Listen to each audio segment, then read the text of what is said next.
Computer അറിയത്തില്ല. അമ്മയൊരു മണ്ടിയാണോ? Computer full മക്കൾ അങ്ങനെ മൊബൈൽ പറയാറുണ്ടോ? കളിക്കാൻ അറിയത്തില്ല. അമ്മ ഒരു പിന്നെ മണ്ടിയാണെന്ന് ഒരുപാട് പറയാൻ കാര്യങ്ങളിൽ കാരണം എനിക്ക് പുറത്തേക്ക് ആ ഇറങ്ങേണ്ട മക്കൾക്ക് കാര്യമില്ല. വേണ്ടിയുള്ള എന്തുകൊണ്ടാണ് സമയം, അറിയാതെ പോയത്? ജീവിതം എന്റെ ഒക്കെ ഒതുങ്ങി അവസരങ്ങളെല്ലാം ഞാൻ വെച്ചതുകൊണ്ടല്ലേ? അടച്ച് ഞാൻ ഈ ജോലിയും ഈ കുടുംബത്തിലേക്ക് ഒതുങ്ങിയതുകൊണ്ടാണ്. പക്ഷെ നമ്മൾ എത്ര നന്നായിട്ട് കുടുംബം, കുട്ടികളെ നോക്കി, ഭർത്താവിനെ നോക്കി, കുടുംബം നോക്കിയാലും ഒരിക്കലും ഇവരാരും നമുക്ക് ഒരാളോട് പോലും ഇല്ല എന്റെ ഭാര്യ അല്ലെങ്കിൽ എന്റെ അമ്മ നല്ലൊരു കുടുംബിനിയാണ്, നല്ലൊരു അമ്മയായിരുന്നു, ഇങ്ങനെ ഒരിക്കലും അവർ നമ്മളെ കുറിച്ച് പറയില്ല. അത് സത്യമാണ്. അപ്പൊ നമ്മൾ എന്ത് ചെയ്തു? എന്തുകൊണ്ടാണ് നമ്മൾ മണ്ടിയായി പോയത്? എന്തുകൊണ്ടാ?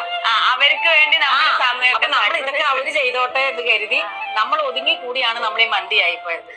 എന്റെ മോനായാലും പറയാം അമ്മയ്ക്ക് ഒന്നും അറിയില്ല എന്ന് പറയും. എന്തുകൊണ്ടാ അത് പറയണമെന്നോ? അമ്മ ഒരു മണ്ടിയാന്ന് പറയും. എന്താ വെച്ചാൽ എനിക്ക് കമ്പ്യൂട്ടർ അറിയത്തില്ല, കമ്പ്യൂട്ടർ ഫുള്ള് അറിയില്ല, മൊബൈലിൽ കളിക്കാൻ അറിയത്തില്ല, പിന്നെ ഒരുപാട് കാര്യങ്ങളിൽ എനിക്ക് പുറത്തേക്ക് ഇറങ്ങേണ്ട കാര്യങ്ങൾ. എന്തുകൊണ്ടാണ് അറിയാതെ പോയത്?